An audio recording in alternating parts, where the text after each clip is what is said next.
नमस्कार दोस्तों, आपका स्वागत है मेरे इलेक्ट्रिकल ट्यूटोरियल चैनल पे। यहाँ पर हम लोगों ने इलेक्ट्रिकल इंजीनियरिंग के कंट्रोल सिस्टम से एक नए टॉपिक को लिए हैं, जो कि क्या है, रूट लोकस। तो हम लोग इस टॉपिक पर देखेंगे कि रूट लोकस क्या होता है, और साथ ही साथ हम लोग समझेंगे कि किसी भी क्लोज लूप कंट्रोल सिस्टम के स्टेबिलिटी को डिटरमाइन करने के लिए रूट लोकस में कौन कौन से स्टेप्स को फॉलो करना होता है।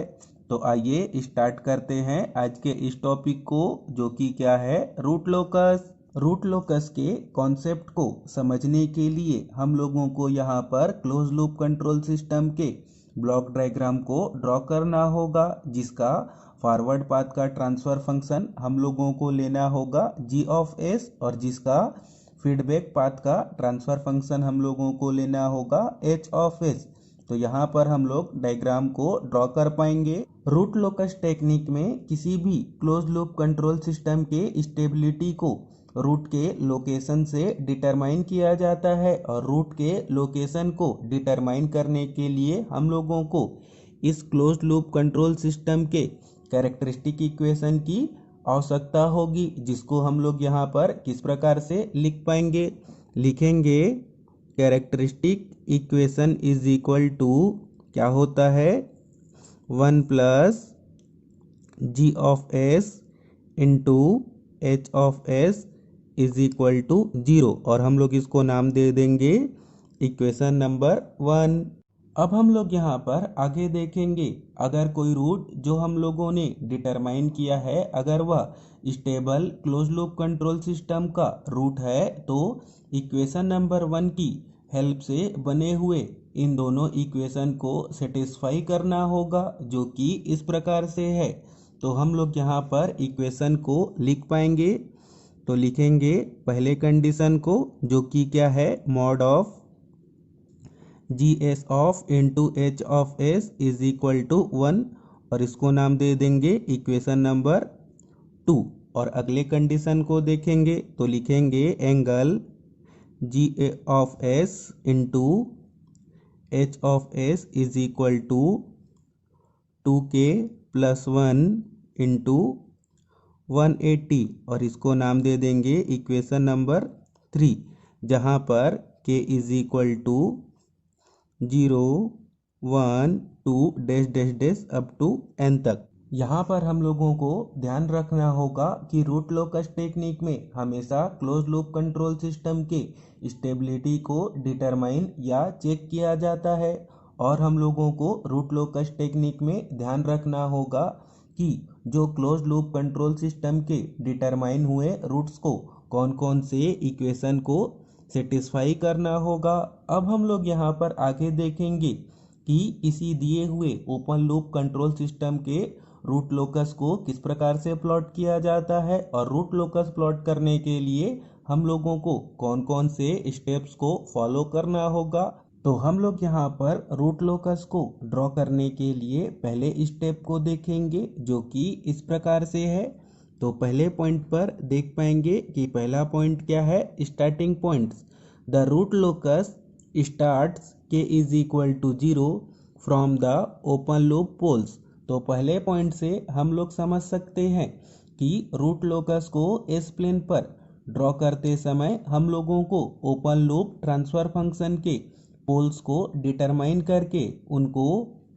एस प्लेन पर क्रॉस के निशान से ड्रॉ करना होगा, और ध्यान रखना होगा कि रूट लोकस को हमेशा ओपन लूप पोल से स्टार्ट करना होता है। और हम लोग यहाँ पर ध्यान रखेंगे कि जहाँ पर से रूट लोकस स्टार्ट होता है, वहाँ पर फॉरवर्ड पाथ गेन, जिसको हम लोगों ने यहाँ पर किससे डिनोट किया है, के से, उसका वैल्यू रूट लोकस के स्टार्टिंग के समय कितना होता है, 0 होता है। अब हम लोग यहाँ पर आगे रूट लोकस को ड्रॉ करने के नेक्स्ट स्टेप को देखेंगे। तो नेक्स्ट स्टेप क्या है, ending points. The root locus terminates K is equal to infinity either on open loop 0 और इन्फिनिटी। तो हम लोग यहाँ पर सेकेंड पॉइंट से समझ सकते हैं कि रूट लोकस को हम लोगों को कहाँ टर्मिनेट या एंड करना है। तो रूट लोकस को टर्मिनेट या एंड करने के लिए हम लोगों को ओपन लूप ट्रांसफर फंक्शन से सबसे पहले देखना होगा कि उस ओपन लूप ट्रांसफर फंक्शन पर कोई जीरो दिया है कि नहीं। अगर उस ओपन लूप ट्रांसफर फंक्शन पर अगर जीरो दिया होगा तो हम लोगों को रूट लोकस को जीरो पे जाके टर्मिनेट करना होगा। अगर उस ओपन लूप कंट्रोल सिस्टम पे जीरो नहीं दिया है तो हम लोगों को उस रूट लोकस को क्या करना होगा, इन्फिनिटी पे जाके टर्मिनेट करना होगा। और हम लोगों को यहाँ पर ध्यान रखना होगा कि जहाँ पर रूट लोकस टर्मिनेट या एंड होता है वहाँ पर फॉरवर्ड पाथ गेन के का वैल्यू क्या होता है, इन्फिनिटी। अब हम लोग यहाँ पर आगे देखेंगे कि रूट लोकस को ड्रॉ करने के लिए नेक्स्ट स्टेप पे हम लोगों को कैलकुलेट करना होगा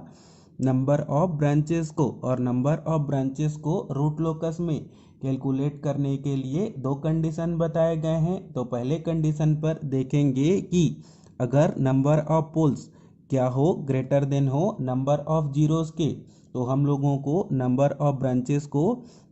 किसके इक्वल पे लेना होगा, नंबर ऑफ पोल्स के। और अगर number of zeros greater than हो नंबर ऑफ पोल से, तो हम लोगों को रूट लोकस टेक्निक में नंबर ऑफ ब्रांचेस को किसके इक्वल पे लेना होगा, नंबर ऑफ जीरोस के। अब हम लोग यहाँ पर आगे देखेंगे कि रूट लोकस को ड्रॉ करते समय नेक्स्ट स्टेप पे हम लोगों को कैलकुलेट करना होगा existence on real axis. The existence on a section of real axis is confirmed if the sum of open loop poles and zeros to the right of the section is odd। तो हम लोगों को root locus के real axis के existence को confirm करने के लिए ध्यान रखना होगा कि जो हम लोगों ने पोल्स और जीरोस को रूट लोकस को ड्रॉ करते समय एस प्लेन पर ड्रॉ किया है, उन सभी पोल्स और जीरोस के राइट हैंड साइड पर हम लोगों को चेक करना होगा कि नंबर ऑफ पोल्स और जीरोस की संख्या अगर ऑड है तो रूट लोकस एग्जिस्ट करेगा। अगर number of poles and zeros की संख्या अगर इवन है तो रूट लोकस एग्जिस्ट नहीं करेगा। अब हम लोग यहाँ पर आगे देखेंगे कि रूट लोकस को ड्रॉ करने के लिए नेक्स्ट स्टेप पे हम लोगों को कैलकुलेट करना होगा ब्रेक अवे पॉइंट को। और ब्रेक अवे पॉइंट को कैलकुलेट करने के लिए हम लोगों को ओपन लूप ट्रांसफर फंक्शन की हेल्प से सबसे पहले कैरेक्टरिस्टिक इक्वेशन को कैलकुलेट करना होगा। और कैरेक्टरिस्टिक इक्वेशन का फार्मूला क्या होता है, तो लिख पाएंगे characteristic equation is equal to 1 plus G of S into H of S is equal to 0। और कैरेक्टरिस्टिक इक्वेशन को कैलकुलेट करने के बाद हम लोगों को ब्रेक अवे पॉइंट कैलकुलेट करने के लिए कैरेक्टरिस्टिक इक्वेशन को D K by D S is equal to 0 के लिए सॉल्व करके एस के वैल्यू को कैलकुलेट करना होगा। तो हम लोगों ने यहाँ पर समझा कि रूट लोकस टेक्निक में ब्रेक अवे पॉइंट को किस प्रकार से कैलकुलेट किया जाता है। अब हम लोग यहाँ पर आगे समझेंगे कि रूट लोकस टेक्निक में ब्रेक अवे पॉइंट क्या होता है। तो जब कभी भी हम लोग रूट लोकस लाइन को किसी भी दिए हुए दो पोल्स के लिए ड्रॉ करेंगे तो देख पाएंगे कि रूट लोकस लाइन एक दूसरे की ओर मूव करते हैं और किसी एक पॉइंट पर आकर कोइंसिडेंस या मीट करते हैं। उस समय फॉरवर्ड पाथ गेन के का वैल्यू क्या होगा, मैक्सिमम होगा। और उसके आगे जैसे ही के वैल्यू को इंक्रीज या बढ़ाया जाता है तो रूट लोकस दो नए ब्रांच पर डिवाइड होता है और उस पॉइंट को क्या कहा जाता है, ब्रेक अवे पॉइंट कहा जाता है। अब हम लोग यहाँ पर आगे देखेंगे कि रूट लोकस के नेक्स्ट स्टेप पे हम लोगों को कैलकुलेट करना होगा एंगल ऑफ एसिम्प्टोट्स को। और एंगल ऑफ एसिम्प्टोट्स को किस प्रकार से कैलकुलेट किया जाता है, तो देख पाएंगे theta K is equal to 2k plus 1 into 180 degree divided by p minus Z, where k is equal to 0 1 2 up to p minus Z minus 1। Root locus technique में हम लोग एंगल ऑफ एसिम्प्टोट से समझ सकते हैं कि जैसे जैसे हम लोग के वैल्यू को इंक्रीज करके रूट लोकस लाइन को ड्रॉ करेंगे तो के हायर वैल्यू के लिए रूट लोकस लाइन को प्लॉट करने के लिए एक रेफरेंस डायरेक्शन या रेफरेंस पाथ की आवश्यकता होती है, जिसको हम लोग किससे कैलकुलेट कर पाते हैं, एंगल ऑफ एसिम्टोट से। अब हम लोग यहाँ पर आगे देखेंगे कि रूट लोकस के नेक्स्ट स्टेप पे हम लोगों को कैलकुलेट करना होगा intersection of asymptotes on real axis और सेंट्रॉइड को। तो हम लोगों को सेंट्रॉइड और intersection of asymptotes on real axis को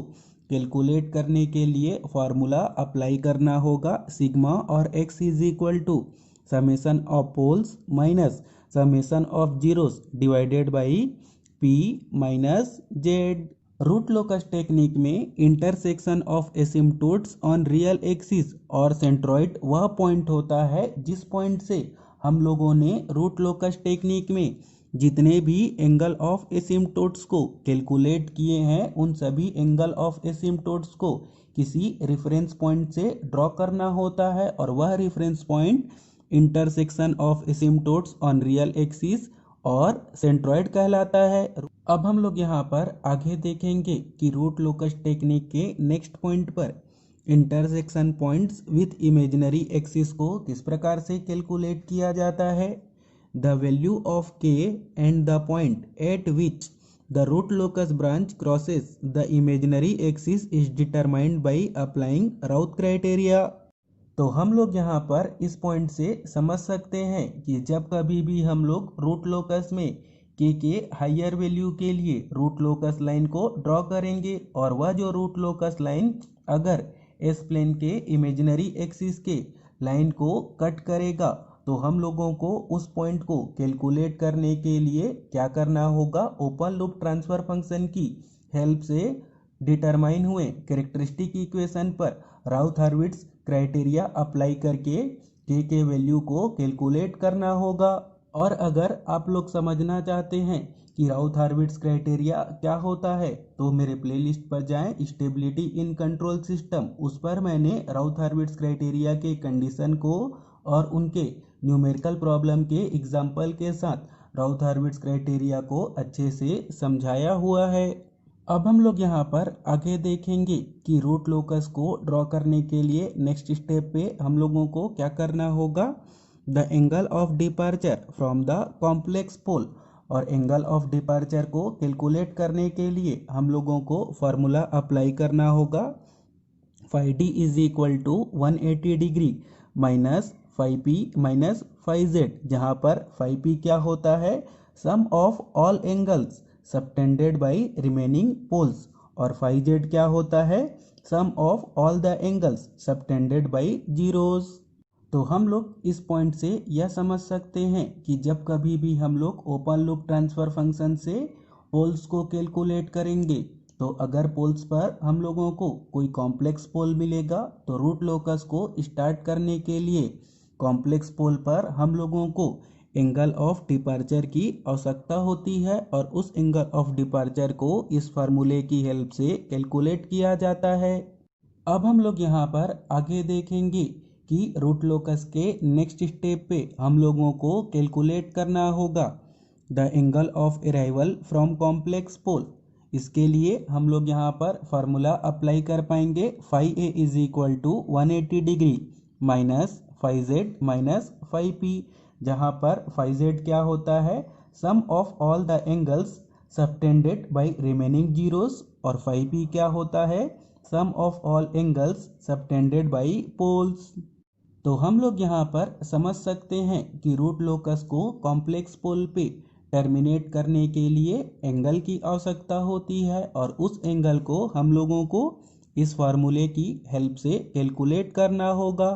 तो इसी के साथ ही हम लोगों का आज का यह टॉपिक कंप्लीट हुआ, जिस पर हम लोगों ने सीखा कि रूट लोकस क्या होता है और क्लोज लूप कंट्रोल सिस्टम के स्टेबिलिटी को रूट लोकस की हेल्प से किस प्रकार से डिटरमाइन करना होगा। और साथ ही साथ यहाँ पर हम लोगों ने समझा कि ओपन लूप ट्रांसफर फंक्शन के लिए रूट लोकस को ड्रॉ करने के लिए हम लोगों को कौन कौन से स्टेप्स को फॉलो करना होगा। तो अगर आपको यह सब बताने का मेथड, समझाने का मेथड अच्छा लगा हो, तो इस वीडियो को लाइक एंड शेयर करें और मेरे चैनल को सब्सक्राइब करें। Thank you, all the best.